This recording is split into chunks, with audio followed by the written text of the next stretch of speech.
On June 27, 2016, officers from the Santa Clara Ivins Police Department responded to a property theft call at a residence on Meadowview Circle. What appeared to be a routine call turned out to be the most horrific kidnapping case. Welcome back to the Criminal Minds. Don't forget to subscribe. In the driveway, the officer met the owner of the residence, Kenneth Heisler, and his neighbor. Okay. Oh. I came home from work. I left at 3:30 to go to work. I come home about 2:30 today, and pulled in the garage, took a shower, went to the pool, came back into the house. So about an hour later, I noticed that my wife's stuff is missing. The iPad's missing.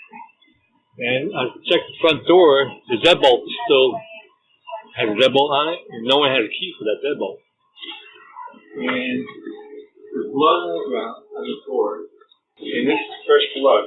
And I tried to call my boy. He doesn't answer. The car's gone. It's going straight to, like it's off. Like it's off. And his wallet's still in the cabinet. And the TV's on. And his slipper is here in the middle of the living room where it should be in his room. Well, this has got a bunch of shit here. And there's dry blood again in the kitchen.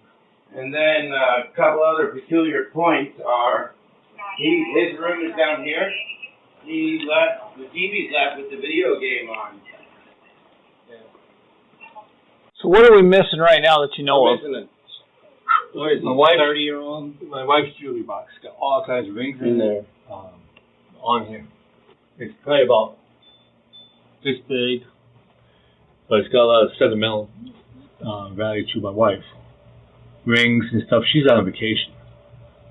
Okay, so it couldn't have been her. No. So somebody had to know where the jewelry box was. And Where'd you say your son is? We don't know. Well, I called his work, and he's not scheduled to work today. We called. and he goes to voicemail, you said, when you called him? Yeah, he was turned off. But his car's gone, but his wallet and his driver's license, and there's no money in the wallet. But he got paid yesterday. He got paid yesterday. What's your son's name? David. Yeah. I'm more concerned about that blood. Does he have any friends that come over very often? He's in a bitter divorce. Well, yeah, he does. Custody battle. He just won custody over his daughter, over the mom. Tuesday. And some of her characters, she hangs out with her pretty bad. In jail, drug use. Yeah. Her and the child went to New York. They'll be back Wednesday. I've got to get a statement from you of kind of what happened, the times you left. I'd like to talk with your son, too, if we can find him. But and what I can do, we can leave it with you. Okay. You can use the back if there's not enough room. But basically tell us kind of what happened, what time you left, when your son, you said your son was home. We don't know when he left. But any information you can give us and kind of what's missing, list out what it is, approximate value of each item. Show me again. So they came through here. Looks like they came through here. Do we know what they cut on? Yeah, that's what I'm trying to look at, what they would have cut themselves on, because the blood, I mean, there's blood there. What if here? Other people came and took David in his car? His wallet's still there, but his car's gone. I called his work, and they said he's not scheduled to be there today, and he's not there, and he's not scheduled to be there. And then this, area, it's got, more stuff on the ground that shouldn't be here, from, the door and moving it. That looks like perhaps blood in those cracks. Yeah. And then they got a slipper right there, and the matching slippers in the bedroom. I can't imagine why he would leave to drive anywhere without taking his wallet.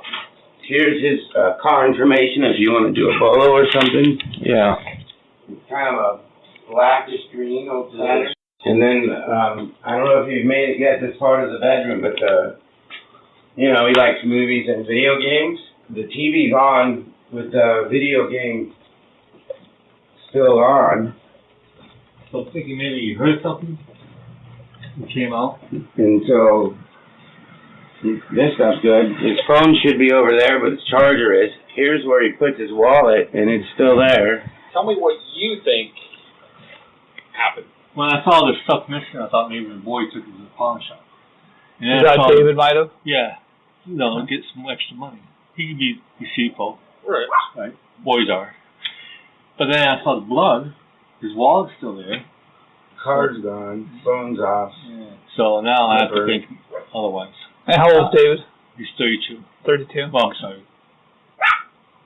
Early 30s. Maybe 31. Okay. Show me where the iPad and the jewelry box was at. Right here. It was plugged in. Okay, the iPad was right there? Mm-hmm. Okay. My wife keeps all his stuff. Rings, necklaces. It's all just right there on the corner. Yeah. But the thing is, he asked me about the iPad. He said, you guys have another iPad, right? I said, yeah, we have 4 iPads. He asked you about it? When did he ask you about it? Sunday. Sunday? Yeah. Just yesterday? Yeah. So that's why I thought maybe took him to the pawn shop. Because why would he be asking me about it? And the next day it's gone. Yeah. You know, that's kind of what's sticking in my mind. I want to talk to David. That's the most likely right now. Yeah. I want to talk with him, and I'll see if I can check the pawn shop database. I don't know how quickly they upload stuff, but if he does pawn anything using his own name. He says ID's in here, though? Yeah. I don't think he's going to be able to pawn something without his ID. What kind of shoes does he wear? Those white ones. I'm curious what shoes he's got on. I'm the private investigator on the case. He's a bad guy. David? No, The boyfriend. Yeah. Ex-girlfriend. Yeah, the baby's mother. Do you know what his name is? I think I ran a report on him. He's got a rap sheet. You know her name, right? Yeah. What is it? Kelly. Marie. Kelly Marie. What's Kelly's last name, but not the old one? Now it's Perry, because she married that guy. Yeah, they run her. They see. I know who she is. I've been involved with stuff between your son and her in the past. Yeah, what's Kelly's boyfriend's name? Frankie McCard. Frankie McCard? Yeah, spell the last name. MCCARD. I don't see any blood in there. Yeah, I don't see it anywhere else either. It's mainly just in the garage and possibly a couple spots in the grout here. This is unusual. It's kind of It's got my very hair. odd. If I had hair on my head, it'd be sticking up because this is the thing we feared. When were they in court? He got custody. Last Thursday. So does he have the kid now, or where's the kid staying? She's with mom or your wife. Okay, we'll be in touch. Okay, thank you, John. 2 hours later, the officers returned to collect the property theft form. Time I left the house, time I came back to the house. Yeah, we put out an attempt to locate on his vehicle for a welfare check to make sure he's okay. And we also tried pinging his phone, to see if we could locate him that way, and it hasn't been powered on. At all today. At all. He hasn't had it on at all today. There's been no use out of it at all. Well, Kelly, the ex-girlfriend, she called me saying that the cops called him. She said that he texted her last night, have her come over. But I don't believe it. And my wife's checked she don't think David would do that. And after this, what happened, we have her come over. Come over to this place. Yeah. Well, I also checked the pawn database. It takes a couple days for it to update, but he only pawned stuff basically at one place, so I called that pawn shop. They have not seen him today. Do you mind if I look in the kitchen again real quick? Sure. I want to just look at see if I can figure if that's blood in there. I don't think that's blood. It's tube. The color's a lot different. It could be, but I'm not sure. But there's no. It looks like it's just like drops down. Doesn't look like there's any movement to it. Let me snap a picture of it just in case. Who knows? Who knows what's going on right now? If he may not want to be contacted. If he decided to take your stuff and try and sell it somewhere, he may not want to hear from you. Until it's phone. Yeah. David and Kelly started dating in 2009. David's stepmother, Debbie Heisler, said he usually didn't introduce his girlfriends. One day, a family member called her and said, "Congratulations, you're going to be a grandma." Debbie replied, "Then I have to meet her now." She met Kelly, who was very polite, and noticed that Kelly and David did almost everything together. When Kelly gave birth to their daughter, Mariah, David was excited to be a dad. When Mariah was about 3 years old, David and Kelly began having problems. Kelly moved out, and David was heartbroken. Debbie said David just wanted to be a father to his little girl. Debbie made a Facebook post saying David was missing and asked for help finding him. She said she had no proof that anything bad happened, but her heart told her something was wrong. After the first response, officers returned to the house the next day. Hello. No, it was on the chair. There's hair on that. That really concerns me a lot. Looks like colored electrical tape. Yeah, it is. Look how it pulls. There's some long hairs on that and lots. We can take it, put it in evidence just in case. What are you thinking at this point? I still haven't been able to get hold of David on his phone. After I talked with you last night, I did talk with Kelly, and she said that David was texting her that night and wanted her to come over, and she said she wouldn't. Went to the house and talked to her today. There's a text from David at 3:49 Monday morning asking, are you coming over or what or not? If not, I'm going to bed. Yeah. That's basically what she told me. She said that they were texting and David wanted her to come over, but she didn't. Right. And the way that the blood is in the garage, like somebody threw it in the trunk. Like they back the car. Let me show you something on the blood. Is it still there? Yeah. The thing about the blood, it's not a high impact thing. If you see how it kind of hits and kind of goes out in all directions. I'm thinking of bloody nose. That's what I'm saying. Bloody nose, or somebody nicked themselves and it's just dropping. It's not a fast bleed. It's not a lot of blood. If he would have gotten hit or something like that, when the blood went off, it would hit at an angle and it would hit and it would make it elongate. Yeah, it's been smeared this direction, but what gets me too is once you get blood on your shoe, you're gonna be leaving marks as you're walking too. Yeah, there's no. So I don't know. The bottom line, if he got hit in the face, and the guy could cut his knuckle. If he got or he got hit and David's nose was bleeding. Right. It and could that be. could explain maybe the blood in the kitchen. Well, the blood in the kitchen is like a spray bottle mist. Yeah, that's what's weird about that. Yeah, it's like really weird. It's a mist. So right now, unless they clean this it one up. thing, Dave's supposed to be there at 4:30. We'll touch base with them. If he doesn't show up, we'll see if they can call us, or we'll check with him and see if he's shown up. The only thing we can do at this point, because we really don't know, is put another ATL out again on the vehicle, and I can list him on the NCIC database as missing or endangered or whatever, because we just don't know. Right. So it's been 24 hours. Better be safe than sorry. If we do it that way, if any contact's made with him anywhere, it's on a national database. If contact's made with him anywhere, he'll be flagged and they'll contact us. Would you like us to do that? Sure. Okay. But the thing is that, like with Mariah, I mean, he's been doing FaceTime, Skyping her all day long that she's been gone. And there wasn't a single anything from him at all. Yeah. Nothing. Has he ever missed work before?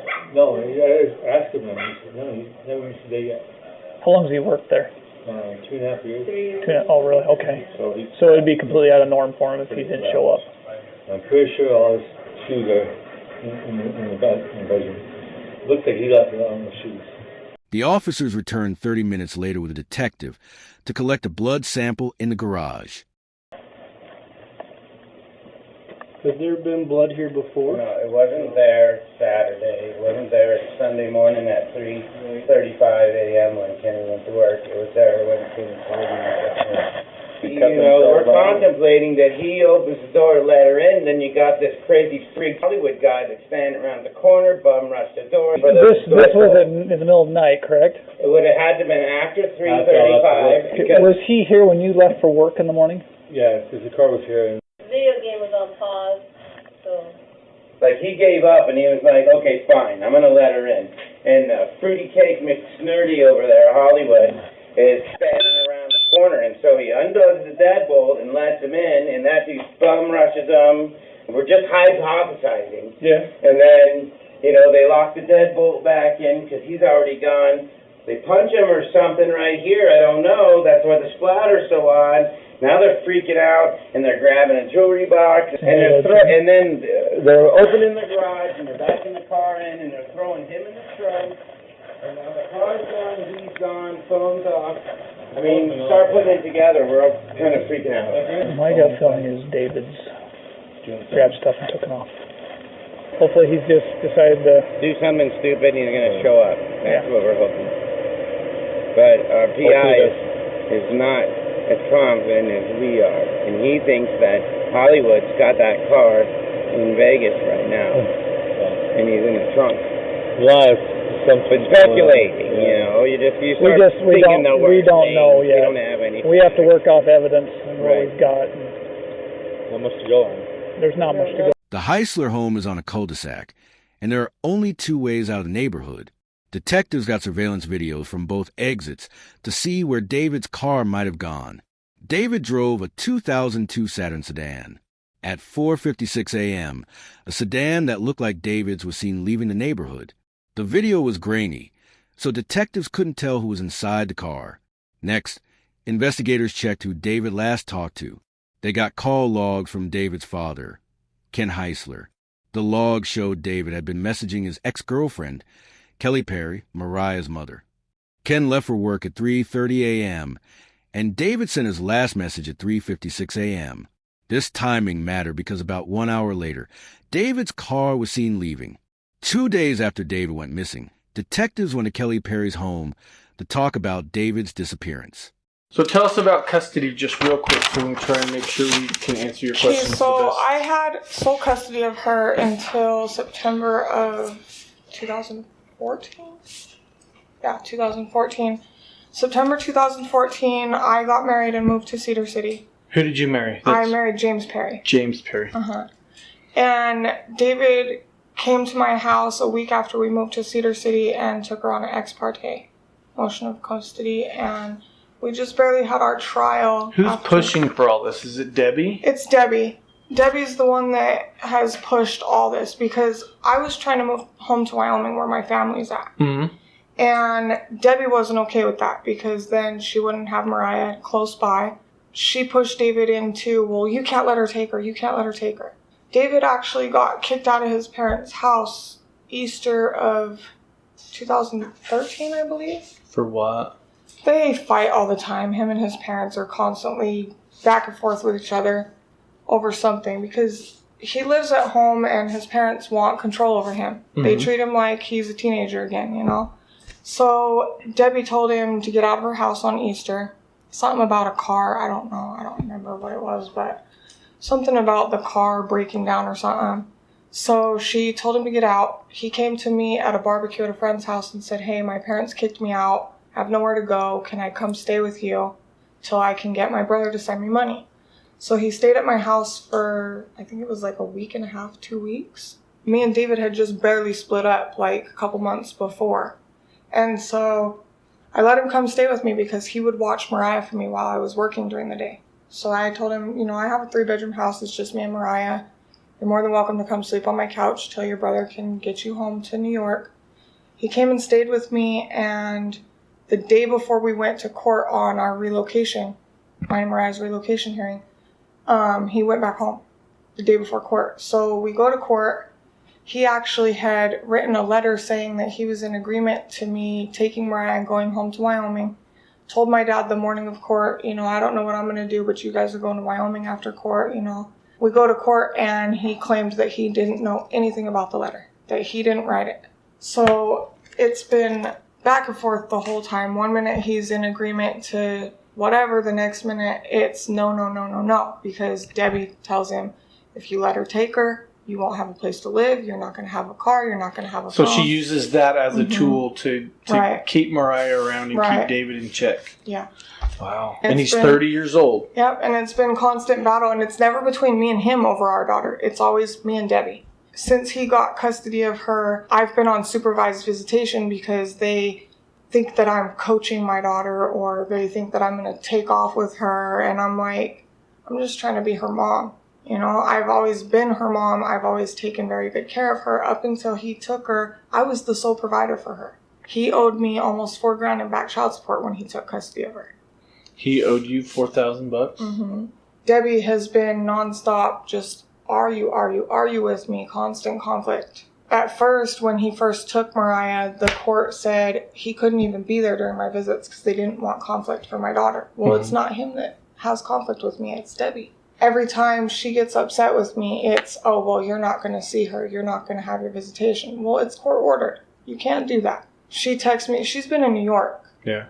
And the last 3 days, she hasn't answered my phone calls or nothing. I mean, she was court ordered that she was supposed to give me itinerary before she left. Didn't do it.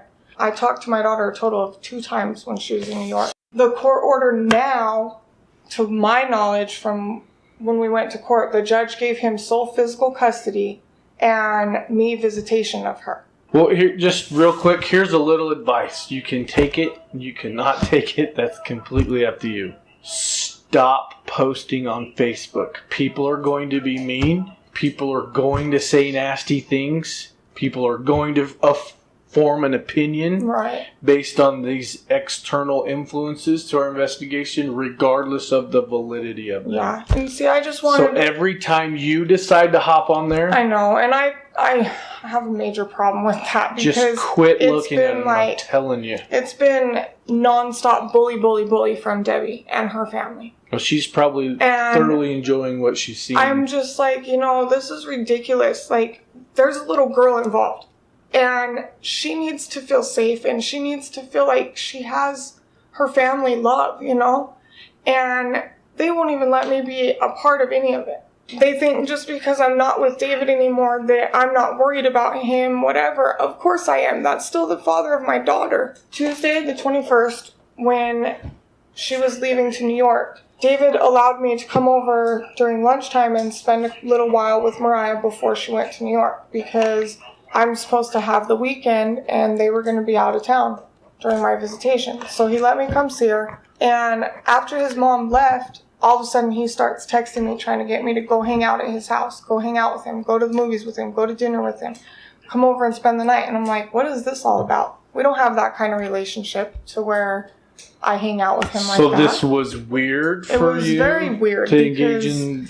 Yeah. Do you still have those things on your phone? Will you please not get rid of them, and maybe we can take a look at those here in a minute? Yeah. So my biggest concern here today is that each time an event goes by, so like David missed work, that's not normal. His phone's turned off. He left his wallet there. That's another indication. Right. Mariah came home yesterday. He's not there.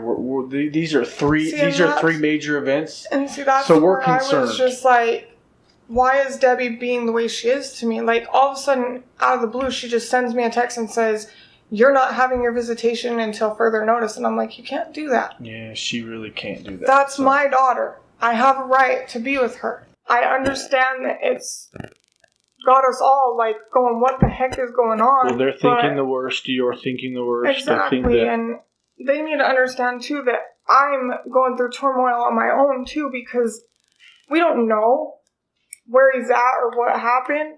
For all we know, somebody could come there for my daughter, That's what's going through my head. Given all of these little events, I think we now need to posture ourselves to look at maybe something horrible did happen to David. Right. So we need to start establishing a timeline, and also that means alibis. Right. So that's another reason why I'm here, is that I need to get your whereabouts, if you're willing to, is to detail some of these things that helps us either say, hey, look, maybe you did have something to do with it. Right. Or, hey, look, she's super cooperative. She's given us everything we've asked for. Like, I'm just as confused with this whole thing as everybody else. And I'm just as worried for David, for Mariah, for everybody that's involved. Like, his family. I just want... Like, I was trying to tell Debbie, we need to pull together for that little girl. Because she's probably worried sick, wondering what's going on. So, the last time someone saw David, which is what time? The last time I know of that he was seen was his dad said that he saw him before he went to bed Sunday night. So Ken informed you that Sunday the 26th was the last time he physically saw... Yes, he said that he saw him before he went to bed Sunday night. And I don't know what time he goes to bed, probably around like 8:30 or 9, I'm guessing. I'm not sure because... We're told he's a gamer and he stays up all weird hours of the night. David does. He's horrible with staying up at night. Monday morning, early morning, he was texting my phone at like 3:30 in the morning, telling me that his dad went to work, showed me pictures of his dad's bedroom with his dad not in it, garage empty, and was trying to get me to go over there. In your mind, why would he do that? I don't know. I was like, what the heck? Like, I was half asleep, and I texted him back and said, good. I don't remember sending the text because I was half asleep, but when I woke up Monday morning, I think it was around like 9:30 or 10, I called his phone, and it rang a couple times and then went to voicemail, and I left him a voice message and said, hey, I got these texts from you at 3:30 in the morning. what the heck is that about? Call me back. I thought he was probably at work or something. He never called back. And then I get a phone call around, I think, 7 on Monday. On Monday, AM or PM? PM. From the Washington police telling me that David's missing. Had I heard from him? Yeah, that was us trying to get a hold of you to find out if And you knew where I he said, was. I had no knowledge of this. I thought he was at work the whole time. And so I called his dad right after that. His dad then told me that he wasn't there. His car wasn't there. That there was jewelry missing out of the house. And that he hadn't seen him since he went to bed Sunday night. After talking to his dad, I called his phone one more time to see if he would answer it. I didn't get anything. It went straight to voicemail. I left him a voicemail and said, hey, you know, we're all worried about you, wondering where you went. Your family's looking for you.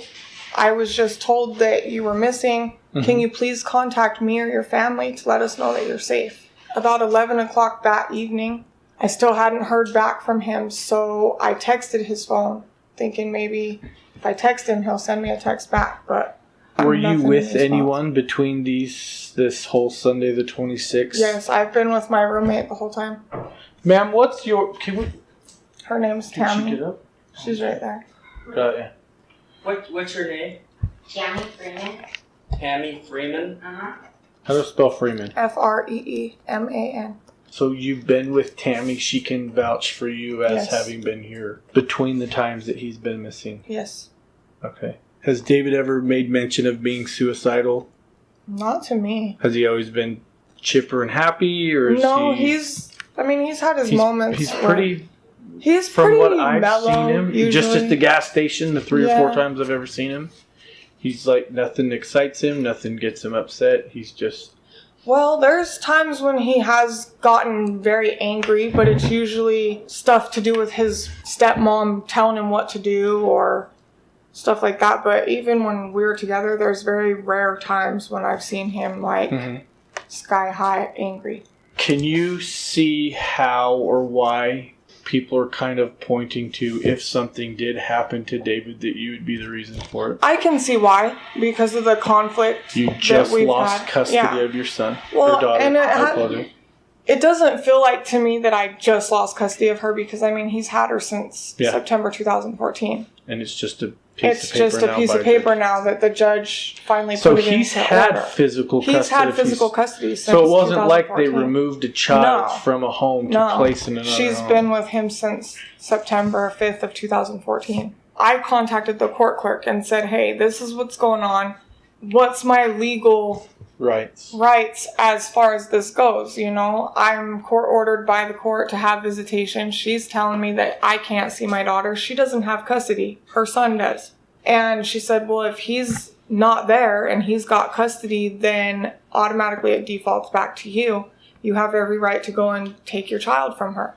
I don't necessarily want to take my child from them, but at the same time, I know how Debbie is. And well, you did make some pretty harsh statements a while ago when you were doing those GoFundMe I did, accounts. and it's because me and Debbie constantly... Some pretty... I did, and it's because Debbie... I mean, I have one right here. It said, I'm begging you to please help me get my baby girl out of the hands of these monsters. I mean... Yeah, and it's because Debbie has sat here and made me out to be like I'm not capable of taking care of my daughter or something, or that I neglected or abused her or something. It never was like that. I was taking care of my daughter full-time, full care and custody with me. They got mad because I got married to somebody, not David, and moved out of the county. For moving on with your life. Yeah, for me moving on with my life. Because Debbie, the entire time we were together, pushed me and David, when are you going to get married? When are you going to get married? When are you going to get married? Just because you had a child. Mm-hmm. And I was like, just because we have a child together does not mean that we're going to be married. That's a choice that me and David have to make. Nobody else can make that for us. I didn't want to marry David because David was content living with his family. I don't want that. I want to be out on my own. We have a kid together. We're adults. We need to do it on our own, not live with your parents. David had no drive to move out of his parents' Did David house. want to get married? Is that something? He wanted to be married. He did ask me to marry him, and we were engaged, but we never set a date because I was like, I'm not marrying you until We move out on our own, and you're not letting your parents control your every move. If David just disappears, what do you think will happen with Mariah? What do you think happens with that? I had custody of her before he took her. Why would I not have custody of her after, Obviously, I didn't go over there and demand her to give my daughter to me because we're still in an open investigation. I didn't want that to be, oh, well, she's guilty of doing some kind of harm to him or something. I didn't want that to be a factor in there. I'm asking you a hypothetical question. If someone were to have done something to David in your behalf, be it you maybe said something to someone and they decided to take matters into their own hands, right? Who would that have been? Honestly, I have no idea. I can't think of any... So do you have a boyfriend that you don't really want that follows Absolutely you around? Not. I'm trying to think of a better word. Do you have a stalker? Legally married. A creepy stalker? Somebody not that I know of. who you would say something to that he would be like, hey, I'm going to help her out and help her get her kid back? No, I don't. Someone made mention that you maybe were at his house banging on the window. No. That night. I was not at his house banging on the windows. I know his dad said something about that to me too, that David contacted somebody or something and said that I was banging on the window. And those came from texts I don't know why he would say that because I was not banging on the window. I wasn't at his house. And have you erased any text messages? No. None. Okay. It's been a nightmare. Again, I know it's frustrating. It's heartbreaking because here's my little girl and she's caught right in the middle of all this, and all I want is to be there for her and make her understand that she's safe. After talking with Kelly, detectives checked the Utah Pawn database. It showed David last pawned something a few days before he disappeared. This made it less likely that he just ran away. They then checked the GPS tracker on David's lease car. The tracker pinged at David's home early on Monday, June 27, 2016. At 6:42 a.m., there was another ping, this time in Arizona, about 45 miles south of his house. 13 minutes later, the car pinged on Mount Trumbull Loop, a rough road mostly used by ranchers. Detectives wondered why David would go out there, calling it a dangerous desert area. With 100 degrees Fahrenheit, 43 degrees Celsius heat, and no food or water, a person could only survive a few days. Detectives drove the GPS route looking for debris or crash signs, but found nothing. On July 1st, police got a call about a car in Beaver Dam, Arizona, that matched David's. Detectives confirmed it was David Saturn. No one was inside. Their first thought was, maybe he's in the trunk. They opened the trunk. David wasn't there. But they found a spent 9mm casing behind the driver's seat. As days passed, Mariah asked where her dad was. Debbie told her, Daddy's missing. We don't know where he is, but many people are looking for him. While the family hoped for David's safe return, detectives checked Kelly's social media. It showed long-running custody fights over Mariah, and Kelly often complained about David having their child. A few days after David vanished, Debbie received messages from Kelly's friends claiming Kelly and her boyfriend, Frank, had something to do with David's disappearance. She sent the messages to police. Detectives treated them carefully as they could be rumors, but one message stood out. It said they got David while he was playing video games. That detail had not been made public. Based on this, detectives got a warrant for Kelly's phone.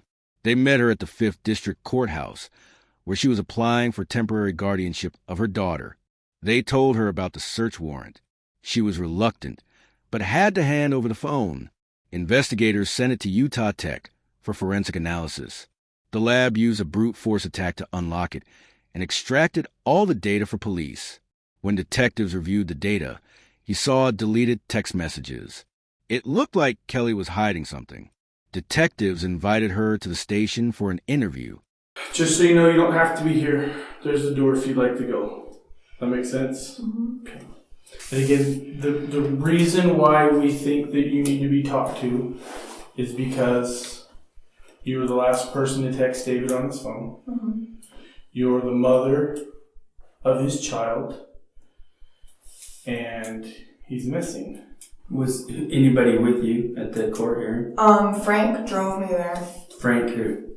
Frank McCard. You made mention that yours and he relationship is not a romantic. Is that No. That's correct? That's correct. So again, you tell us the relationship between you and Frank. Me and Frank are, I guess you would say, best friends. I mean, So did Frank ever take you over to the High Source house? yeah, he has dropped me off and picked me up for visitation. Like several times? Okay. He's never gone inside their house. He usually just pulls up at the end of the driveway. I get out of the car and he leaves. Have you and Frank ever had a romantic relationship encounter? Have you guys ever had sexual relations? We have in like the very beginning of when we became friends, but it never was like anything serious like that. What changed? Just the fact that I didn't feel that way towards him. Like, I felt he's more of a friend, not like boyfriend type. How long ago was that? That was, we've been friends since January of 2015, so it's been a long time. When's the last time you had sex? It's been quite a few months. I don't even know when the last time was. This year? Quite a few months? Yeah, it was sometime around the beginning of the year. About how many times do you think you guys may have been intimate? Maybe like 3, maybe 3? 4. A lot of people were referring to me as Frank's girlfriend or Hollywood's girlfriend, and I was like, no, I'm not his girlfriend. Like, we're just friends. And I got real sick of everywhere I went. People like, oh, that's Hollywood's girl. No, dude, we're not together like that. We're just friends. So would it be safe to say that Frank probably has somewhat of a little obsession with you? I'm sure he has feelings towards me. I wouldn't call it an obsession, but... The relationship that you have with him is one of like a support or a friend, and he gets physically upset when he sees that you're bothered or that you're... If he sees me crying or like frustrated because of things that have happened at visits or whatever. It angers him. It doesn't really anger him. Like, he doesn't get like angry like the Hulk type angry or anything like that. Like, he gets kind of frustrated, I guess you would say. Like, it bothers him that I'm hurting, I guess. When you see your friend going through such an emotional roller coaster with all the stuff that went on through my custody case, like, I'm sure if I had to see my friend going through that, I'd feel pretty dang frustrated in the fact that David and his family were so just, they've been very, I don't really know the word to say. Try to think of one. Like sometimes they've been very vindictive towards me, or like they purposely take things away from me with Mariah that they know mean stuff to me. Like, for instance, her dance recital. Every year since she started dance, I've been there to get her ready for dance recital. It's kind of like a mommy and me type thing. Like, I would take her and get her hair done, and we'd do makeup and spend the whole day just with dance recital. Well, this year, Debbie was upset at me because a couple days before her recital, when she went to dance class, I showed up to her dance class. Debbie wasn't there. David wasn't there. Debbie's mom was there. Mariah was already in the studio, and she comes out and she says, Mommy, I need to go potty. I need your help. So I walk through the studio to the bathroom with her. It's a mom thing, you know, like your kid asks you for help, of course you're going to go help them. I wasn't thinking, oh, supervised visitation. I was there watching my daughter dance. So I go to the bathroom to help her out of her leotard and her tights and everything. And all of a sudden, I get these texts from Debbie, and she's going off about the fact that I'm in the bathroom with my daughter and I better get her butt back to class right now and this and that. And I'm like, whoa, like I was just helping my daughter go to the bathroom. I'm not doing anything wrong. Well, would you prefer me to let her pee her pants? Like, her great grandma wasn't in any way, shape, or form going to jump up and go help her. She wasn't about to go ask her teacher to help her go to the bathroom. And so I did what any mom would. I went to the bathroom and helped my daughter. Well, Debbie came storming into the dance studio, and she comes up behind me and she taps me on the shoulder, and I turn around and I look at her and she goes, "Outside now." And I was just like, anyways, like, I'm watching my daughter dance. This is not the time or place for that. And I just turned around and continued to watch my daughter dance.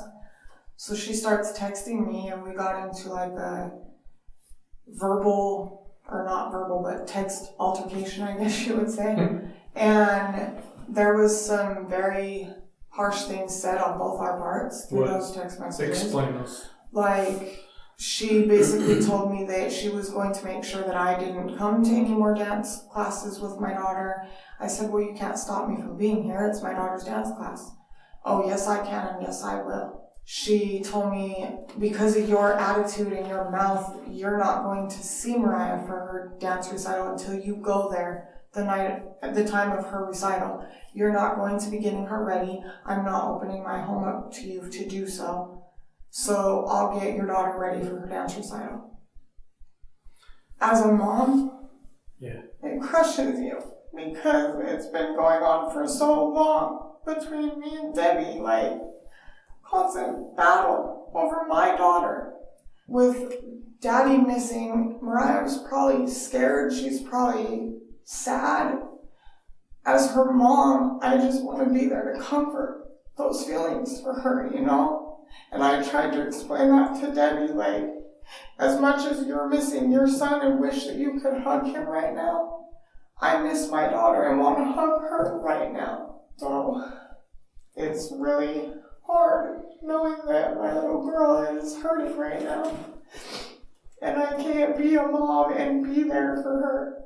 Like, I think both of us we both want to be civil and want to be the parents to our daughter, but his parents are like in his ear telling him one thing and he's feeling another. And what do you think he's feeling? Well, I know just because of like texts and stuff that he's sent me in the past that he wants us to be together. He wants us to be a family with our daughter, but he doesn't know how to make that work because he lives with his parents, and obviously his parents have the say in who he lives with if he's at their house. He knows that Debbie isn't okay with me and him being together after all the conflict that's gone on and whatnot. I think he's kind of had a lot of mixed feelings about that. You didn't delete any text messages on your phone? No. There was nothing deleted. I didn't talk to him for like the remainder of the day, and then all of a sudden, I think I don't know what time it was, but he texted me later that evening and was like, "Are you okay now?" So he started the conversation back up? He started the conversation back up and was trying to get me to go to his house again. So how come you decided you would go to the house again?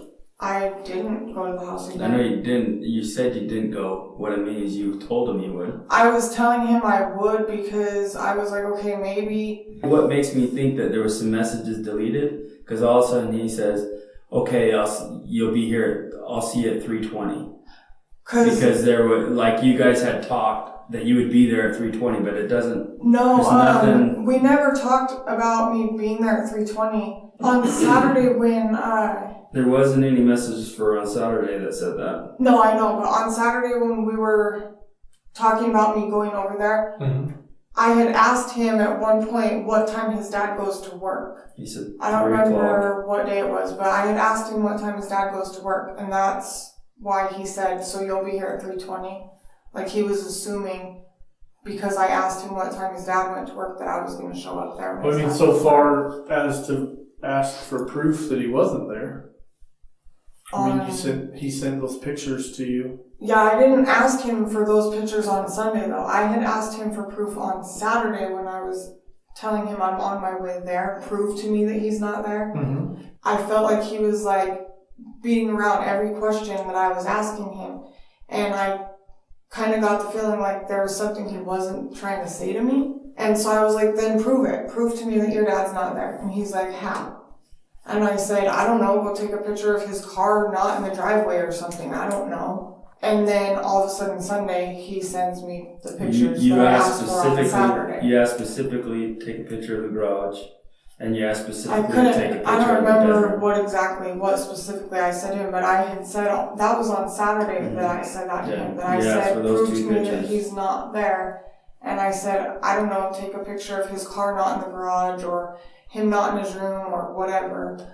I don't know exactly my wording on it or whatever, but then he didn't send those pictures to me until Sunday. You guys are having those conversations. Mm-hmm. You're still talking to him. He sent you those pictures, and then you just stopped after you said good. Yeah, and the good text. Because you text after you saw those pictures. Like the text where it says good. Mm-hmm. Like I was half asleep, and I remember, like, I opened my eyes and I looked at my phone, saw the pictures, and he had said, he's at work, see? Mm-hmm. Or whatever it was that he said on there, and I just was like, good. So then you're telling you woke up the next morning when that was weird that he sent you those pictures. Yeah, because I woke up and I called him on the phone. I didn't remember. Which is something you don't normally do. I didn't remember when I had woke up that I had already seen those texts half asleep. Mm-hmm. I was looking at him going, why would he send me these texts? And why so would you think I that called when you've him. asked him the last day and a half to send you those texts? Because it didn't click with me because I just barely woke up, I guess. I don't know, like. When you were making these texts, Friday night and Saturday night, you were in your room, nobody else was around you? Tammy was around me because Was Frank around? Frank was not around because I'm trying to think. I believe it was, I can't remember if it was Thursday, somewhere around like Thursday or Friday was when he moved out. So as far as you know, you don't think he's been at the house since that night, Friday night? He wasn't there when you were sending texts, right? No, he wasn't there that Saturday night? No. And then he hasn't been there this whole week? No, he hasn't spent the night there. He's been there to visit and stuff during the day or whatever, but he hasn't. Have you guys had correspondence since Tuesday-ish by phone? You text? Yeah, you text Frank very much? We text and we call each other when he actually will answer his phone when I call. Mm-hmm. He's not very good about answering phone calls, but he's okay with text? Yeah. How often do you text him, you think? We text pretty much every day. Every single day? I mean, we're constantly texting. Have you deleted any of his texts off your phone No. in the last little while? Mm-hmm. I think we have a guy here who has a very unhealthy. What's the word? He's addicted to you. He's got this little. You got this guy who runs around wanting to be with you, and you're. Frank is a very lonely person. So he'd probably do. He has probably anything to get you to be his only. He has no family, really, no friends. He has you. He has me and Tammy. Like, Tammy and her husband are very caring people. They have giant hearts. They open their home up to pretty much anybody. I'm going to be honest with you. Frank's a wild card in my mind with him, with the feelings that he has for you. In court, they have recording systems in the courts, so everything that people say in the courts are heard. Right. After the judge gave the ruling, he tells you he'll fix this. Why do you think he said that? He said, I will fix this. Fix this. That's what he told you. I'll fix this. I don't remember him saying that to me. So I'm at the court hearing for custody. When the judge made the final ruling on June 13th. I know he was saying a lot of stuff when we came out of the courtroom to David. Like he was like. Like what? Like he was angry about the fact that David was getting custody and I was still going to continue. Really angry. Yeah, like. I was just like, will you just shut up? Like, no, tell us something. What did he say? I am trying to think exact words, but he was just like, as we're going down the stairs, he was saying stuff like, oh, the state's okay with you fucking touching your kids, but if you're convicted of drugs or some shit, I don't remember exactly, but he was like referring to the fact that my daughter had made accusations about her dad touching her and about her dad masturbating to pornography in front of her, and nothing was ever done about it. Like, David kind of just, like, walked free and acted like he had done nothing wrong. Even though my little girl is still traumatized over it. She still to this day talks about things that she saw in those videos that he was watching. So he was pissed off about that David can get by with doing this in the presence of a 4-year-old little girl, but he gets to get custody of her and I have to have supervised visits. He was angry about that because he's a parent too. He doesn't like the fact that David didn't even get so much as a slap on the freaking wrist over it. You know, I was angry about that too, but I mean, I've kind of just had to force myself to kind of let it go, I guess. He wants you to be happy. This is what I think. He wants you to be happy. Obviously, having your daughter will make you happy. That's engrossed your entire life for the last almost 2 years. That's all I wanted. He sees that. To be a part of my daughter's He's life. with you in the court, trying to help you get that taken care of, doing everything he can. He's driving you back and forth, driving you visitation rights. I think he found out that he was home alone, which isn't normal. David's not normally home alone. He's either got his daughter there, or his mom there, or his dad there. Frank would have known that, like, my daughter and Debbie weren't home, but I don't know. I don't think he would know, like, Ken's work schedule or anything. Like, that's never been talked about between us, like. Well, that's the key with you. What his work schedule I think is. somehow you let him know, whether you meant to or not meant to, let him know that David's home alone that night. Yeah, I don't. And the key is ever telling him anything. Never sent a text, it. never sent nothing. He wasn't with you that night you were sending a text. Didn't come in your room and happen to see that text when you said you were falling asleep. Not that I'm aware of. I mean, he wasn't at my house when I went to bed that night. So I don't think he was there at all during the night. I think he was going there to make a point with him. He was upset that you were going to go over to his house and maybe thinking you're going to start another relationship with this guy who just stole your daughter from you, and he's gonna teach him a lesson, and things went south from there. Honestly, I think you know that that's what happened in your heart, whether or not you're willing to say that or not. I think you know that, and I think you're not willing to tell us that.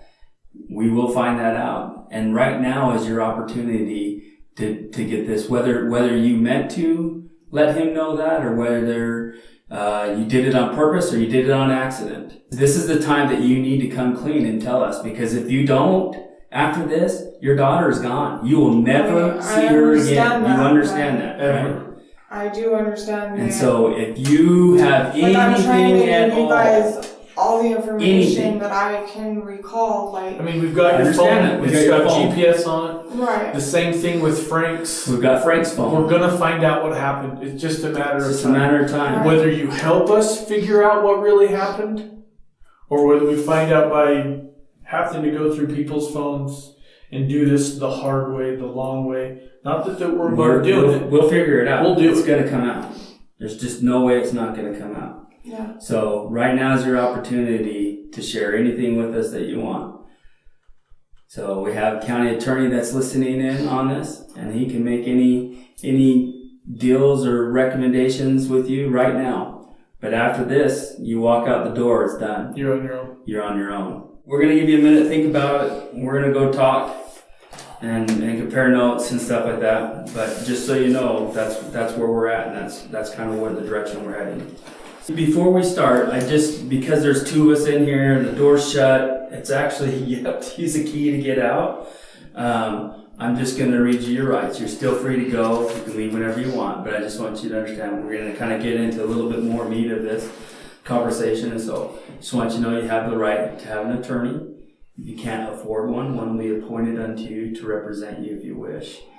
If at any time during this conversation you don't want to talk to us anymore, you can just say, I'm done talking, or you can tell us you just want your attorney. Do you understand Do you understand those? So you have the right to remain silent.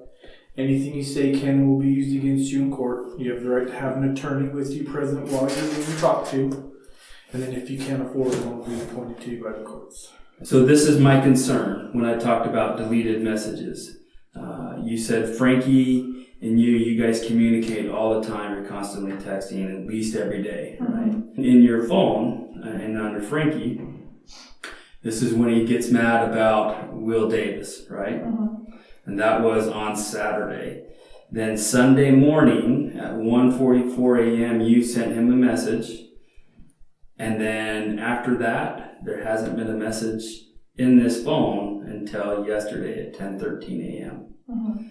So that's almost an entire week you went without even sending him a message, not one time. I don't know why they're not on my phone, because I have no idea. So that's what I'm talking about. So now you understand that we're going to send this to the crime lab. Right. That crime lab will pull open anything on the phone. They'll pull any deleted messages, anything like that, to get all the records from Verizon, everything like that. So we'll have anything deleted, anything received, right? Any voicemails, pictures, all that stuff. Everything will have that stuff. Web links, anything like that. Why that's weird that all of a sudden that there's nothing. Yeah, okay? I don't know why. It's like So- that text app that's on there, Mhm. like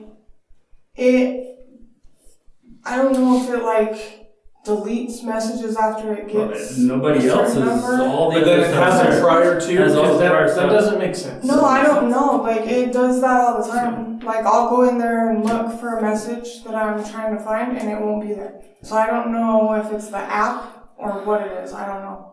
Did you tell Frank that Dave's alone at home? I don't think I ever told him that. Like. This isn't a time for. This isn't a time This to is buy the one time to be thing. sure. No, I Do know you that. understand what's at stake here? Do I you do understand? I There's do. someone's life that's probably been taken. I do understand. You understand that. And it's this the is a father very of your serious- child. I know. I understand this is a serious thing, and So we're toying with in our head. I have Either all you this had something to do with crazy it emotions and had knowledge of it, or this rogue crazy boyfriend of yours went and did it on his own. Either way, you know what happened, Kelly. You do. I just don't know what battle you're fighting inside that you think you can't tell us what's going on. If you're worried about being in trouble, we can get through that. Again, like we said, the county attorney's here. He's listening. If there's something you'd like to say to him, you can say that. We're welcome. We I can bring him don't in know here. what you're fighting with. I can only imagine the remorse that you're going through. But whatever it is, it needs to end now. Because if we find out later, or we crack this a No one's different going way, to work with you. it's done. No one's going to work with you anymore. Your child's gone. That's it. They're going to be with Debbie and Ken for the rest of her life, and you won't have that opportunity to have your daughter. So we need it now. We're done playing around. It's been an entire week and a day now. So what happened? Tell us.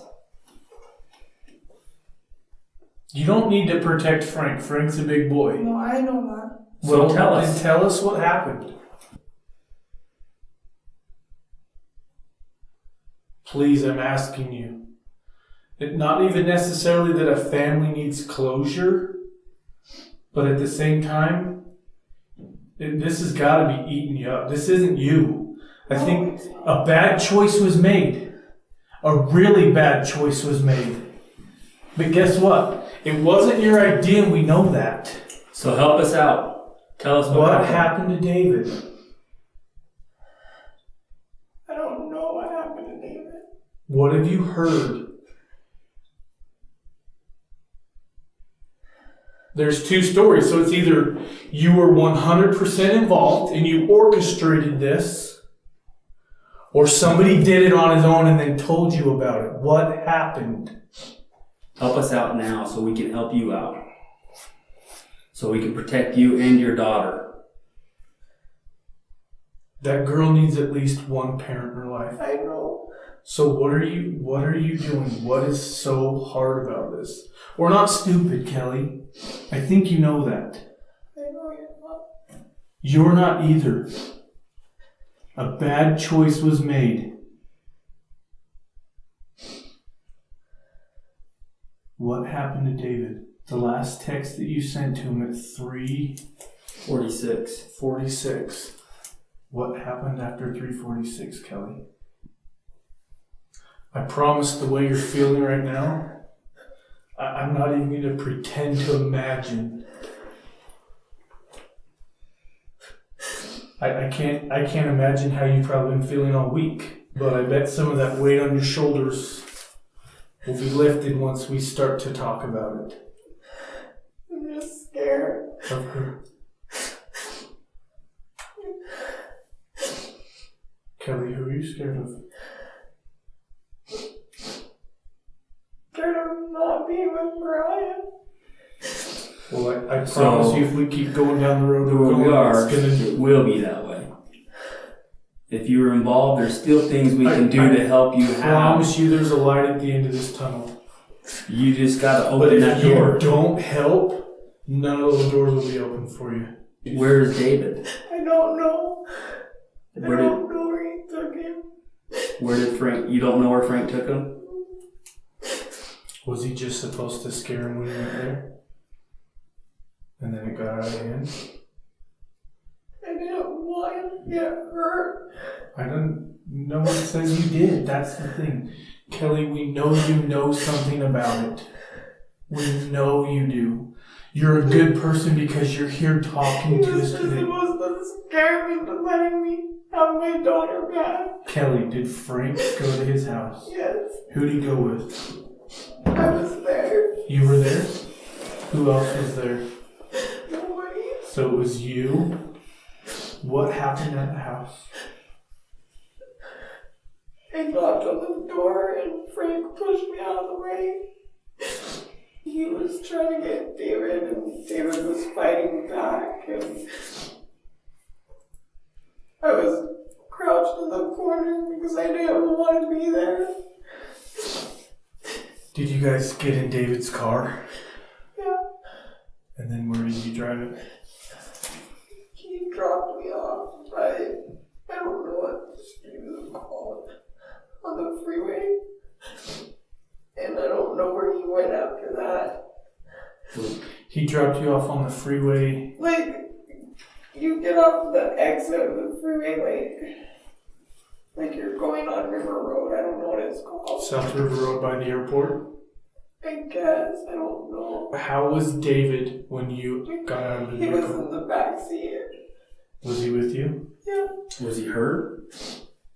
I know that they had like a scuffle and Someone was bleeding. I think I don't know where he was bleeding from, but David was bleeding and he went to the car and Frank made him get in the back seat. And he just got in on his own accord? Not at first, and then like he was trying to like fight against Frankie, and then Frankie talked him into just cooperating with him. Frankie kept telling him that if he didn't cooperate, he was gonna kill both of us. So there are some things in that vehicle when it was recovered in Beaver Dam that would make us believe that a firearm was involved. I never saw a gun. I don't know. I know he had like a little, like, not a backpack, but like a little... Like a fanny pack he carried? Yeah. I don't know what was in it. And then he pulled over and made me get out of the car. And then he drove out to the Arizona Strip? I don't know where he went after that. Like, I wanted to talk to you guys and tell you guys, but I'm scared. Who are you scared of? Frankie? Or are you scared about not seeing Mariah? I was scared of a lot of different things. Who drove you there? So we have video surveillance of David's car leaving with people in it. And vehicles coming and going. And so that vehicle leaves at 4:50 something. How long were you guys at the house? 4:56 is when that car leaves. I don't even know. Like, it all happened so fast. I don't even know how long we were there. So how did you get there though? How did you get to the house? Who took you there?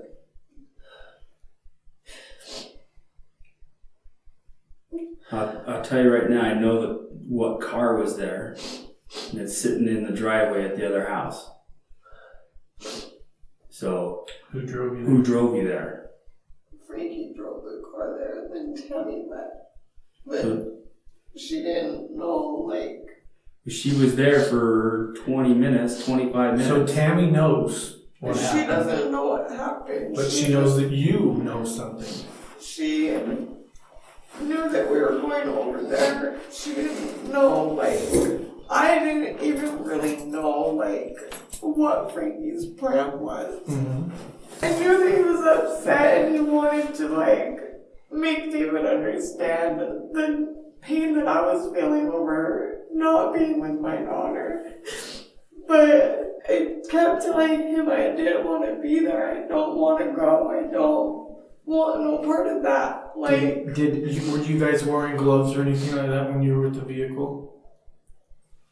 I think he was wearing gloves. There's a glove print in the back seat or in the back on the door on the driver or passenger side. It's a gloved hand. He didn't tell you where he left the vehicle or anything like that? No. Me and Tammy were going to Mesquite because she had birthday money that she had to spend in Mesquite. He asked us to pick him up on the way. Uh-huh. And he was at the freeway exit by Beaver Dam. So how did it come up that, hey, we need to ride over to Frankie David's had house? been talking about it for a while that he was going to go take care of David. And I was like, I don't even want to know what that means or what you're thinking. I don't want to know anything about it. Don't talk to me about it.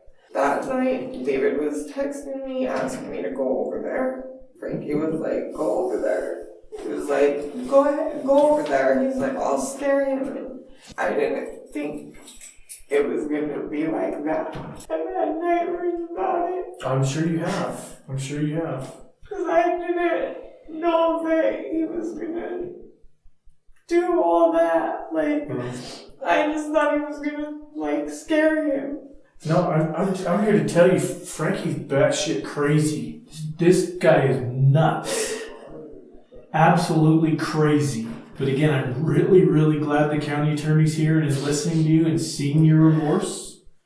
But we've got to know every detail. Let's go to the details. So you decided, he's been talking about this for a while. You guys decided that tonight's the night you're going to go over and scare him. So you catch a ride with Tammy. Tammy takes you to the house. She didn't take us to the house. She took us on the street. Like, yeah. You guys walked to the home. Okay.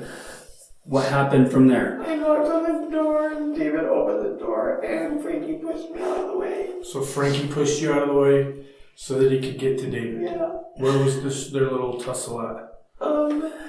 He pushed me out of the way, like right inside the front door. And like I was crouched in the corner, like up against the door. And David was like fighting back to him, like trying to push him away or whatever. I just stayed crouched right there because I was scared. Did you see them go into the kitchen area? I saw them, like I saw him have David in the living room by the couch, and then I saw him open the garage door to go out in the garage, and then he got David's keys and he asked me to put the car in the garage. So I pulled the car in the garage. He got David in the back seat of the car. At some point, David came back inside. I think that's when they got in the tussle by the garage door, like going out to the garage. Is that where the blood came from? I think that's where the blood came from. Tussle, what do you mean? Like, they were like... Wrestling, or did he get punched? Frankie hit him, but I don't know how many times he hit him. But I remember seeing him, like, hit David, and David was hitting back to him and, like, trying to push him off of him. I was just, like, scared the whole time, and I was just, like, trying not to look or see what was going on. David said, okay, I'll just go in the car. Okay, I'll go in the car. David said something about not wanting to die or something, and Frankie said, I'm not going to kill you. I'm not going to kill you. Just get in the car. And And we got in the car, and I kept begging David to just cooperate. I was like, please just cooperate, just listen to him, because I didn't know what was going to happen. I can't remember which way he went, but we ended up going on the freeway, and he dropped me off. David kept asking me, why are you doing this? And I said, I'm not doing this. I'm not doing this. And Frankie told him... Frankie's crazy. I'm telling you. Told him, You said just found she's out. not doing anything. She said she's hostage too. And I got out of the car and he just like left. And I told Tammy where I was at and she came and picked me up. Did she talk to you? She asked where Frankie was and I said, I don't know where he went. We went to Mesquite, me and her. Frankie called us when we were on our way to Mesquite and asked if we could pick him up on our way to Mesquite. In Beaver Dam. About what time do you think that was? Was it light outside? I was light outside. Did you talk to Tammy about what happened? No. She hadn't asked questions? No. Does she come from a lifestyle where people do? No. Kill people, kidnap people, kill them and drop their bodies out in the desert? No. I think she's probably just as scared as I am right now. Probably. So you've told no one about this? No. Because I'll be honest with you, someone's telling someone, and people are continuing to call the police department. I haven't said anything to anybody about it. Is there anything else you can think of that night that we should know about? Any possibilities of maybe where Frank might have taken David? I don't know, because I asked him, I said, where's David? And he goes, you don't worry about it. I'm scared to write it down. You don't have to write it down if you don't want to. I don't. Would you like to speak with the county attorney? Or would you rather not? I mean, just want to know what's going to happen. Well, I'm going to be honest with you, I have no idea what's going to happen. At this point in time, you're not free to leave? Where am I going? We're going out to jail, okay? Based on Kelly's statements, Francis Frankmart, also known as Hollywood, was the last person to see David alive. Detectives urgently located Frank. Finger, man! I'm sorry. Yeah! Squeezing my finger, man! I'm sorry, sir. I'll take it off. I'm sorry. God damn it! Frank Mard had a lengthy criminal history and was a known drug user and seller. With Frank now in custody, detectives interview him at the jail. Don't stand up on my account. Why not? I'm nothing special. Have a seat. Francis, what would you like us to call you? Right. Frank, my name's Captain Rogers. We met earlier today. This is Sergeant Studley. We're at the Santa Clara Police Department. We're investigating an incident involving David. At this time, I'm just going to read you your rights so you understand them, okay? Tell us about the incident with David, you and Kelly. I got no incident. I've been sleeping for a year and a half, dude. I had a heart attack. I got heart disease. I got diabetes. My feet hurt. My shoulder hurts. So I'm a broke down unit, dude. So Tammy didn't drive you and Kelly over to David Heisler's house early Monday morning. I told you I was at home Saturday and Sunday morning. Tammy has already told us. We already know that you drove. You didn't drive. That Tammy drove you and Kelly to David Heisler's house. In fact, you guys went there the night before, and then you had a bad feeling, so you guys turned around and went home. Then you guys decided to go the next night to David's house. I don't have no conflict with nobody, dude. To be honest with you, we've got surveillance cameras at homes coming and going from the house. We've got you guys in the car that night leaving David's house. That's one of the 6 cameras that we have. Leaving David's house in David's car, you driving. What? Kelly in the front seat, David in the back seat with a pillowcase over his head. I'll be honest with you, those guys you saw right out there, one's an FBI agent, one's a county attorney, one's a Mojave County investigator. They're not coming to you not knowing what we're talking about. Okay? And you can sit there and say all the stuff you want to do. If you want to spend the rest of your life here, then you just stay saying what you're saying. We'll just send it to the federal case. And then you can go to federal prison for the rest of your life. And that's fine. If that's what you want to do. If you want to play this game, I don't really care. To be honest with you, we got enough right now. We can just walk away. Just so you know, Kelly's here too. Kelly's here too in the other room. I've probably cells heard down. her crying. Just barely. So I'm just telling you right now, if you want to go that route, that's totally fine with me. I don't mind. We can walk away right now. Or you can help us out. You can cooperate. You can facilitate a few things that we're just still missing, like the body of David, and we can close this out. Everybody happy, and maybe there's some things that we can work with, and we can let the FBI agent out there know. And we can let the county attorney know out there that you're willing to cooperate with us. Whatever needed. Okay, so help me out. We know that Kelly is kind of the mastermind behind this. She convinced you to go. No, she's not. Okay, so that's your idea then? No. Then whose idea was it? Help us out then. We know that you love Kelly. I'm not. Okay, and I know that she. I'm a dumb dude. I'm a poor stupid trucker dude. Okay. Truck driver for 17 years, man. And okay. You made a bad choice. I know, Not that you're a bad guy. You started there going to scare him, and after that, things went a little out of control, and we understand that. Things happen. So why don't you just kind of walk through us what happened and just kind of tell us the story. Maybe help us find the body. That's a good question. I don't have a clue. You just don't know where you went? I don't know. You were just driving? Was it off the side of the road that you left him? On the freeway? Did you drive on the dirt road way out there? That Arizona Strip road. Arizona Strip area? His car has that low jack, that GPS unit on it. I don't know. So it No, does. it does. I'm telling you, we've got it pinging as you're driving down that road. Well, then let's just start from the beginning. That way we can kind of, maybe that can help you jog your memory as you're going through it. Maybe you can kind of remember a few more details. So you guys went over there. So what's that? I mean, what's this going to leave me at?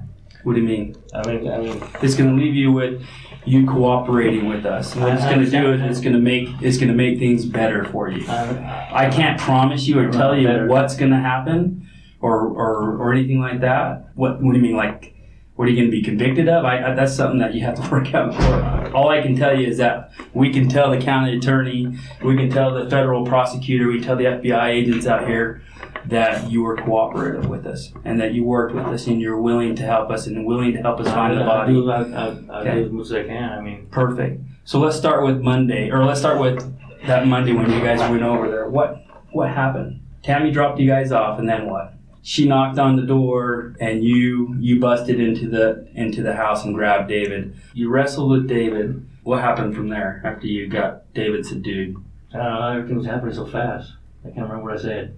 Who grabbed the pillowcase? I think it was already named by couch or something like that. I'm not sure. Everything happened too fast. Yeah. What did you tie his hands with? Was it tape? Was it rope? I think it was rope. So you had Kelly grab the keys to the car, and did you have her tell her to bring it into the garage? Was that her idea? Well, maybe it was my idea. I'm not sure. I said everything happened so fast. Where did all that blood in the kitchen come from? So he got hit in the face a couple times. Is that because he struggling, not going with the program? No, I didn't bump his head on the wall. Okay. While you were in the home, a jewelry box was taken. Did you take that? Did Kelly take that? Like I said, it happened so fast. I can't recall that. The cash from his bedroom when you were in there. Bedroom when you were in there. Did you take that? Did Kelly take that? I think I did it. Do you remember how much it was? No. Was it a couple $100 or was it like $20? No, I think it was like 60 something. Did you pull out his wallet? Is that where it was? It was just sitting there. Just sitting there. And then the jewelry box. Did that end up in the car? As far as I know, it was. You and Kelly now are in the car. You're driving. Where did you go from there? Did you get on the freeway? Yeah, freeway. And did you head towards Mesquite, towards Salt Lake? Southbound. Southbound. And then you got off on an exit. Remember what exit you got off on? I got off for a road. Oh, okay, River Road. Okay, that River Road exit. Okay, I see what you're saying. And that road leads out to the Arizona Strip. It's a dirt road, right? Yeah. Was Kelly with you still at this time? Where was Kelly? This is where we need help. We're thinking Kelly was with you the whole time. If she wasn't... Did you drop her off somewhere? I dropped her off before the exit. So you dropped her off there, and then you took the River Road exit and headed south on that dirt road. Tell us what happened out there when you got to wherever you were gonna go? I don't know how far away I was. It's still dark. And I just pulled off. And then what happened then? I don't even know if I can. I didn't know if I was going to make it back. What happened then? Just dropped him off. You just dropped him off there? Okay. You just told him to get out of the car or what? Yeah. With his hands tied in his pillowcase, or did you break his ties and take his pillowcase off? Or did you just kick him out? No, I never no pillowcase, no ties or nothing. When did that stuff come off? Just before I stopped. Oh, just before you stopped, you took that stuff off him? I'm not that cruel. Okay. Did you have a gun with you? I'm not saying you shot him. You didn't pull the trigger and shoot a gun. I never seen nobody. I'm not saying. I'm not saying you shot him. I'm just saying you didn't have the 9mm with you, and you didn't pull the trigger and shoot a round off. I don't mean to scare him or anything like that. No, it was a BB gun. It was a BB gun. Soft pellet. Because we found the 9mm casing. It was in the car. I don't know. I just tried to soft pellet. BB gun. Okay. Did you shoot him with the pellet gun? No. I'm not that cruel, man. Come on. So when you let him out of the car, he was alive. How long do you think you drove? I don't know, maybe 15, 20 minutes. 15 or 20 minutes? Off of that airport road. On that river road, heading south on the dirt road. I can tell you those GPS pings put you a lot further out than that. I don't know. Maybe I did. I don't know. Maybe I don't. It's like everything was happening so fast. So what did you do once you dropped David off? I turned around split. In his car. Where did you take his car? Over there in the dam bar. So what do you think happened to David? It's not that hard for me to. I mean, knowing that he got turned around and then going one way and then going the other way, it's not that hard for direction. I mean. So would you think that if you dropped somebody off on a road without a pillowcase on, without something tied around his hands, they should be able to get back, no problem. Okay. David never made it back. I don't know. No, he didn't. Never made it back. So who's responsible for him if they would have dropped him off? I guess that would be. Yeah, right? He would be. He was alive when I left him. So what did you think when you saw those flyers come up? David Heisler's missing. What did you think? What went through your head? Everything goes in my head. Like what? Oh fuck! I made a mistake. Yeah, I got scared. I was thinking about going out there and start looking for him, and that's what I should have done. That probably would have shown a little good faith that maybe your intentions weren't what we think they are. Like I said, I was overwhelmed, I was scared, man. So what happens when you make comments to people like, I'll fix this, when you were in the courthouse when Kelly lost custody?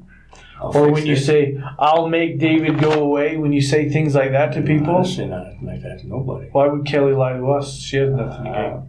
I don't know. Just so you know, we've got a warrant for your phone. We have it in custody. And we have a warrant for Kelly's phone, and we have that in custody. And tomorrow morning... You pulled a stick one on me. Huh? You pulled a stick one on me.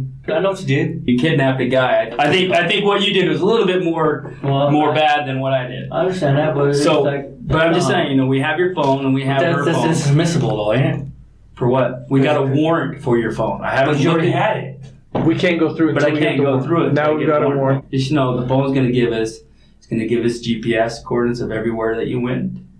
It's going to give us any text messages that you've ever sent on it. Oh, I know that. It's gonna.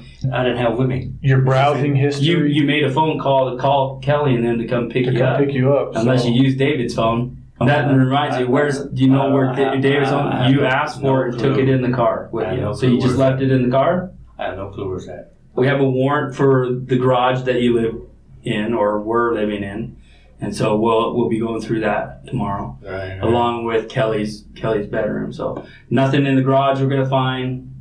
I'm not gonna find the jewelry box in your garage. Not gonna find David's cell phone in that garage. Not gonna find anything like that. You didn't throw David's cell phone out in the middle of the desert or anything like that. You didn't leave it with him when you left. I didn't know. I had no clue where it was at. He was alive when I left. Who did you leave him with then? I left him sitting under a tree. No, with who then? Because he's dead. Well, I don't know if he is not. I'm just saying he was alive when I left him. No, Mom worker, I'm thinking it was like 57. 56. When we talked first, you said you just drove on that main road. You never left it. You never did anything. You dropped him off, and then you did a U-turn. That's what I plan. That's what I plan on doing. I know you plan. I know. We obviously know there's more that happened out there than what you planned on. I understand that. So why don't you tell us the more that you planned on? What happened out there? Why don't you actually tell us what happened out there? Instead of this bullshit stuff that you just dropped him off at a tree and you round this turn, you made a turn, and then you flipped around 3 minutes down the road and you came. Come on. I took the turn off. I'm pretty sure it was between 56 and 57 hour. So when you left him there, he just went and sat down at the tree. Just sat down, and then you drove away. You waved goodbye. Waved goodbye. What did he do when you dropped him out of the car? What did he do then? Walked him over by the tree and then what? Said, I didn't say nothing. What did he do from there? Huh? What did I do from there? What did he do from there? I don't know. You would have looked back. You said you drove down a bit further and turned back around. Did you see him again when you turned back around? No, I didn't turn back because the windows were tinted. I couldn't see it. So the driver's side windows are so dark. I looked in the door mirror. He was still there. Just standing there, not moving, not doing anything. Really? Does that not sound ridiculous in your head, Frank? What would you do if someone dropped you off in the middle of nowhere, took off your ties and your mask thing, and then the guy jumped back in the car? What would you do? You would just sit there and wait and hope that he doesn't turn back around, or would you freaking hightail it out of the run? Okay, so quit bullshitting us then, because you know exactly what he would have done if that's what would have happened. Okay, that's not so retarded that you're even saying that. That doesn't even make sense. It's not even common sense. It's not even, seriously. The guy's scared out of his life, and he's just going to sit there and watch you drive away and just not do anything and just sit there and watch it? Really? No, really? Like I said, I didn't. I'm just telling you what I did. You've changed it several times now, so don't tell us that's what you did. You've changed it. That's what I just said right now. That's what I did. Oh, now it's the truth. Yeah. But before you're lying. I believe you. Maybe that part of it's true, that you turned off the road and that you left him. But the reason why he wasn't moving, or the reason why he just sat there, he was moving. Oh, no. Yes, he was. Oh my God. No.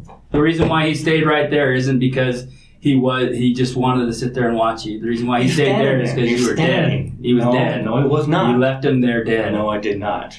He was standing there. No. Alive when I left him. Not unless you propped him up. No. He was standing there. No. He was standing there just fine. No. Yes, he was. What do you think is going to happen when we go out there and we find him and he's dead? What do you think that's going to do for you? Not a damn thing. I'm at where I'm at. I was like, damn if I do, damn if I don't.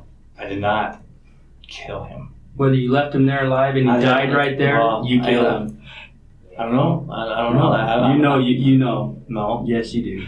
I don't know. He was alive when I left him. No. I didn't kill him. And this exposure got him. I did not kill him on purpose. And my understanding is you really love Kelly. You guys got something, because I know how upset she is. And if she's that upset, that tells me there's something real between you and her, right? So I need you to understand. That little girl. That little girl has got a father. That little girl shouldn't have had to go to what she had to go to. I want you to think for a minute. You've got this little girl, and you got her mom, and her mom's got to live with what she participated in with you. And at this point in time, the way we're ending this thing right here, mom's as much to blame as you are. So unless we start going down a different avenue here pretty quick, this little girl is going to be losing a mom and a dad. We need to create some closure for that little girl and for her mother that you care for. And who's going to shoulder that burden? And you know what brings closure in this. We need to find David, or we need to find David's body. If it's not there, the rope's got to be there. That's the only thing I could think of, but I did not put a bullet in him. Even if he was alive when you left him. You're a smart guy. You've been around a long time. If we find him out there dehydrated and dead from exposure, you understand what that leads to. Mm-hmm. That's still going to take you down the same avenue. Yeah, I know. So our issue is, do we find him 6 months from now when somebody decides to go ATVing and we get a call? Or do we find him ASAP? Get this thing squared away? Find him ASAP. I said, in between 56 and 57, and I turned off the road. Which way did you turn? Right or left? Left. And how far did you go? Off the top of my head, I'm guessing maybe 15, 20 miles, 18 miles, maybe more. I'm not sure. Was he still standing by the tree after you turned around and came back? No, I turned around before. Before you let him out? Yeah. Oh, okay. So you turned around, then you went back, stopped, Yeah. and let him out. Okay. And you cut the ties then, so the ties are right there where he was standing? Mm. What about the pillowcase? Where's that? It wasn't tied on him, whatever. It was just sit So on. you cut this off, left the pillowcase on him, and then left. Mm-hmm. So the pillowcase is just somewhere in that area, probably. What did he say to you? Didn't say nothing. What'd you have in your backpack that you had with you? Beanie, face mask, and a pair of scissors. Pair of scissors. Were you wearing gloves when you went in the house? Mm-hmm. Did you wear gloves the whole time you were with him? Mm-hmm. What'd you do with that stuff? Because you didn't have it when they came and picked you up in Beaver Dam. What'd you do with that stuff? House it. Where at? Side of the road. Why throw away your property out the window if you didn't do anything? Why would you throw the BB gun? Why would you throw the backpack with your stuff in it? Because that makes me think that something more happened. Because if you just left him there and he was just going to be home, why wouldn't you keep the stuff? I can't understand that. I mean, it's hard for me to swallow. I understand that. I'm still having a hard time with it. You know, it's like, I don't know why I haven't did that. I'm done with you tonight. I'll be honest with you. I'm just tired of listening to the lies. I'm not lying. And that's how I feel. So I've been straight up, man. I've been straight up no, ever since. you haven't been straight up ever since. Don't tell me that. No, you no, lied to me the whole time, and then you said this is the truth, and then you said this is the truth. Investigators drove the route that Frank described, and it matched the GPS pings from David's car. Along the road, there was a single tree. Frank said that was the last place David was seen alive. Detectives searched the area but didn't find David or clear signs of where he went. They did find a pair of glasses and a pillowcase soaked with blood. To learn what really happened, the Utah Tech Forensic Lab did a chip-off extraction on Kelly's phone. This means they removed the phone's memory chip to pull the data directly. It worked, and detectives could see texts and Kelly's search history. One search was about child custody if the sole custodian goes missing. Kelly texted a lot, even when she was in the same house as Tammy Freeman and Frank McCart. In the hours before David was kidnapped, Kelly, Frank, and Tammy texted about their plan. What they discussed in texts matched what they later told investigators. Detective Studley believed Kelly pushed Tammy and Frank to feel sorry for her, so they'd help her get her daughter back by any means. Police also got casino surveillance video. Frank and Kelly went into a casino. 10 minutes later, Frank walked out with shaved head. On August 18, 2016, about 3 weeks after David was kidnapped, officers were told a body was found in the Arizona desert. It was later confirmed to be David. He died from exposure to the heat and conditions. This meant Frank's story about leaving David alive in the desert was true, with a mountain of evidence. All 3 suspects pleaded guilty. Frank Mard, murder and kidnapping, 75-year sentence. Kelly Perry, kidnapping resulting in death, 35 years in federal prison. Tammy Freeman, vehicle theft, aggravated burglary, aggravated kidnapping, 3 years served and released. David's father, Ken, said he would never forgive them and that his son suffered a horrible death. With Mariah now without parents, Ken and Debbie adopted her. For more videos like this, click one of the videos on screen. Also, don't forget to subscribe.